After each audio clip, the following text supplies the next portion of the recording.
So ఏంటి అసలు ఓవరాల్గా ఇప్పుడు మనకు సార్ పుల్లారావు గారు చెప్పారు మొత్తం కూడా అంటే అంతమంది వెళ్ళే చోట కనీసం పోలీస్ మెన్ కానీ సెక్యూరిటీ కానీ లేనటువంటి పరిస్థితి అని చెప్తున్నారు.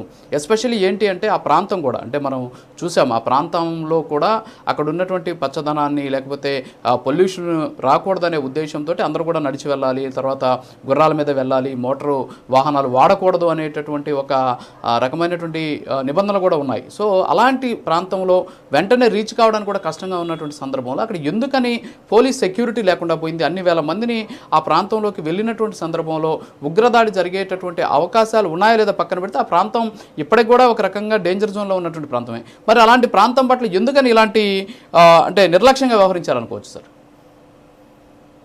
పుల్లారావు గారు చెప్పిన ఆ పాయింట్ చాలా వ్యాలిడ్ పాయింట్.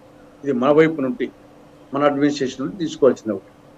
ఇంకా రెండవది, ఇది పాకిస్తాన్ ప్రభుత్వ ప్రేరేపిత.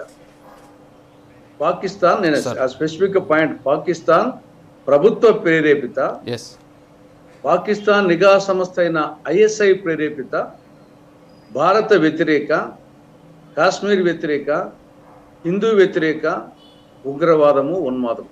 దీంట్లో అన్ని పాయింట్లు ఉన్నాయి. కానీ ఇక్కడ ప్రధానమైంది పాకిస్తాన్ ప్రభుత్వ ప్రేరేపిత, పాకిస్తాన్ నిఘా సంస్థ ISI ప్రేరేపిత అనేది ఇది మెయిన్ ఇంపార్టెంట్. సరే, ఇది కొత్త ఏం కాదు, ఈరోజు మనం జరిగింది కాబట్టి చర్చిస్తున్నాం. కానీ మనం ఈ 78 సంవత్సరాలుగా స్వాతంత్రం దేశం విభజన జరిగినప్పుడు యుద్ధాలే జరిగినాయి, ఉగ్రదాడులు కాదు, యుద్ధాలే. పాకిస్తాన్ మన దేశం ముందర 1948లో ఒకసారి, 1965లో ఒకసారి, 1971లో ఒకసారి. మీరు ఒక మాట అన్నారు, పాక్ ప్రేరేపిత, అలాగే ISI ప్రేరేపిత, దీంతో పాటు హిందూ వ్యతిరేక, సో ఇలాంటి రకాలైనటువంటి అంశాలన్నీ కూడా ఇందులో ఉన్నాయి అని చెప్పేసి. అసలు వాస్తవంగా టార్గెట్ ఏంటి అంటే టూరిస్టులనే టార్గెట్ చేసుకోవడం వెనుకున్నటువంటి వ్యూహం ఏమనుకోవచ్చు తులసిరెడ్డి గారు? ఇప్పుడు టూరిస్టులు చేశారు, ఈ గతంలో సైన్యమే చేశారు కదా.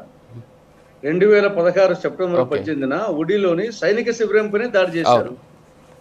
తర్వాత 2019 ఫిబ్రవరి 14న ఈ యొక్క కాన్వాయ్ మీద, ఆర్మీ కాన్వాయ్ మీదనే దాడి చేశారు.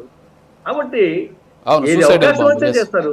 సైన్యం మీదనే దాడి చేసినప్పుడు ఇంకా టూరిస్టుల మీద దాడి చేయడం వాళ్ళకు పెద్ద లెక్క వచ్చేసి. కాబట్టి ఇది వాళ్ళకు వచ్చేసి భారత్ వ్యతిరేకత. వాళ్ళకు పాకిస్తాన్ లో ఆ ప్రభుత్వం యొక్క మనుగడే భారత్ వ్యతిరేకం మీద ఆధారపడింది. ఆ దేశంలో సమస్యలు తప్పవు, వెలుచిస్తున్న కానీ ఇంకోటి కానీ ఆ సమస్యలు వచ్చేసి కొట్టుమిట్టాడుతూ ఉంటుంది. ఆ సమస్యల నుండి బయటపడాలి, డైవర్షన్ చేయాలంటే భారత్ వ్యతిరేకత అనేది ఆ ఫ్యాషన్ అయిపోయింది వచ్చేసి పాకిస్తాన్ ప్రభుత్వానికి. అది ఎవరున్నా కానీ అది దేశ ప్రజలను చెప్పడం లే, పాకిస్తాన్ ప్రభుత్వం చెప్తున్నాను, పాకిస్తాన్ ప్రజలను చెప్పడం లేదు. పాకిస్తాన్ ప్రభుత్వంకి వచ్చేసి భారత్ వ్యతిరేకత చూపించి ఆ దేశ సమస్యల నుండి బయటపడడం అనేది దానికి భారత్ వ్యతిరేకత. దానికి కాశ్మీర్ వచ్చేసి ఒక ప్రధానమైనటువంటి ఇష్యూగా చేసుకోవడము, దాన్ని ఇష్యూ చేయడం అనేది వాళ్ళకి వచ్చేసి అంతర్జాతీయ ఐక్యరాజ్య సమితిలో మాట్లాడము. తర్వాత అనేక సందర్భాల్లో వచ్చేసి నిన్న మన ఇటీవల ఆర్మీ చీఫ్ ఆయన మాటలు వచ్చేసి అంతకంటే ఈ ఏమనాల ఉగ్రవాదులకు వచ్చేసి ఆయన వచ్చేసి నాయకుడిగా స్పష్టంగా తెలుస్తుంది అక్కడ. కాబట్టి ఇక్కడ దీన్ని ఇది వచ్చేసి ఈరోజు కొత్తగా వచ్చింది కాదు, గతంలో ఉంది, ఇప్పుడు ఉంది, రేపు కూడా ఉంటుంది. కాబట్టి దీన్ని వచ్చేసి ఎప్పటికప్పుడు ఆలోచనతో దాన్ని మన యాంగిల్లో మనం ఆలోచించేసి జాగ్రత్తలు తీసుకుంటూ దీన్ని కంట్రోల్ చేయాల్సింది తప్పనిచ్చేసి ఏదో ఒకసారి వస్తానే 6 నాళ్ళు మాట్లాడుకొని ఆవేశంతో కాదు, ఇది వాళ్ళకు నిరంతరం వచ్చేసి అజెండాగా పెట్టుకుంటారు. బట్ నిన్న CCS మీటింగ్ పెట్టుకున్నారు మన వాళ్ళు, భద్రతా వ్యవహారాల కేబినెట్ కమిటీ కొన్ని డెసిషన్స్ తీసుకున్నారు. ఆ డెసిషన్స్ ప్రభావం ఎలా ఉంటుందో చూద్దాము. ఈ రోజు అఖిలపక్ష కమిటీ అన్ని పార్టీలు పెడుతున్నారు. అన్ని పార్టీలు కూడా దీంట్లో వచ్చేసి దేశభక్తి విషయంలో అందరూ వచ్చేసి సహకరిస్తారు ప్రభుత్వం తీసుకున్న యాక్షన్స్. కాబట్టి ఇప్పుడు ప్రభుత్వం వచ్చేసి ఆలోచించి, ఇది ఏదో ఆవేశం ఉంటుంది కానీ ఆవేశంతో పాటు ఆలోచనతో దీన్ని ట్యాకిల్ చేయాలి. అటు అంతర్జాతీయ దౌత్యపరంగా చేయాలి, అంతర్జాతీయ చేయాలి, రక్షణ పరంగా మన యొక్క వారు చెప్పినట్లు, పుల్లారావు గారు చెప్పినట్లు అక్కడ ఒక పోలీసులు లేకపోవడం అనేది ఇది మన వైఫల్యం, ఆ పక్క నుండి కాదు, మన వైపు నుండి. కాబట్టి జనరల్ గా వచ్చేసి జనసంబద్ధం ఉండే ప్రాంతాల్లో, పర్యాటక ప్రాంతాల్లో జరిగే అవకాశాలు ఉంటాయి ఎక్కువ జనం ఉన్న చోట. అటువంటి చోట పోలీసు లేకపోవడం అనేది, భద్రత లేకపోవడం అనేది ఇది మన వైఫల్యం కూడా ఈ ఉమ్, పర్టికులర్ సంఘటన వరకు అంతే. ఓకే. కానీ వాళ్ళు చేసిన దాన్ని మనం వచ్చేసి దాన్ని ఉమ్, ఎదుర్కోవాల్సిందే. కానీ దీన్ని ఇది ఓకే. ఒక రోజుతో పోయేది కాదు, ఇది ఇంతటితో ఆగిపోయేది కాదు, ఇప్పుడు కొత్తది కాదు. ఇవి జరుగుతూనే ఉంటాయి. దీన్ని ఎలా ఉమ్. ఎదుర్కోవాలో జాగ్రత్తగా ఆలోచించాల్సిందే. దీని ఆవేశంతో వచ్చేసి అంటే ఇక్కడ 370 ఆర్టికల్ 370 రద్దు తర్వాత అక్కడ శాంతి పవనాలు వీస్తున్నాయి. అంతేకాకుండా పర్యాటకం అభివృద్ధి చెందుతుంది. ఈ పర్యాటకాన్ని దెబ్బతీయాలి.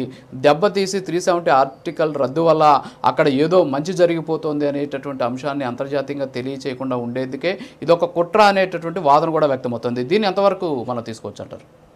అది ఒక్క కారణం కావచ్చు. నేను అదే ముందే చెప్పాను, 370 ఆర్టికల్ కు ముందు కూడా జరిగినాయి కదా అంటా. నేను వచ్చేసి 370 ఆర్టికల్ రద్దుకు ముందు కూడా ఇన్సిడెంట్స్ జరిగినాయి కదా, ఉమ్.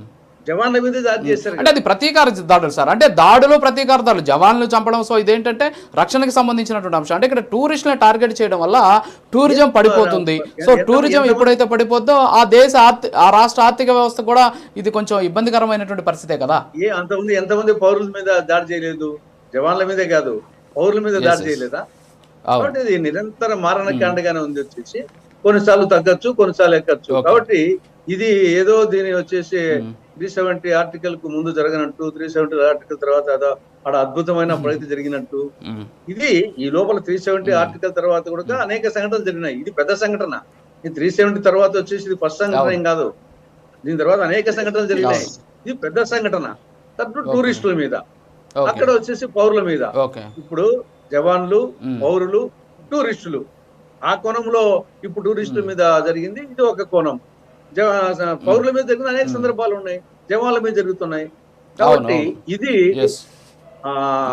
దీని ఏదో దాని డెఫినెట్ గా మీరు చెప్పినట్టు ఆ కోణము కొంత ఉండొచ్చు. కానీ ఆ కోణానికి ముందు కూడా జరిగినాయి. కాబట్టి ఇది నిరంతరం వచ్చేసి వాళ్ళకు నరాన వచ్చేసి పాకిస్తాన్ ప్రభుత్వానికి భారత వ్యతిరేకతకు వచ్చేసి కాశ్మీర్ ఒక అంశం అనేది అది నిరంతరము అది అంతర్జాతీయ సమావేశాల్లో ఎక్కడ కూడా ప్రస్తావిస్తూనే ఉంటారు, చేస్తానే ఉంటారు. మనం దాన్ని ఓవరాల్ గా ఎలా చేసి ఎదుర్కోవాలా అనే కోణంలో ఆలోచించాలి.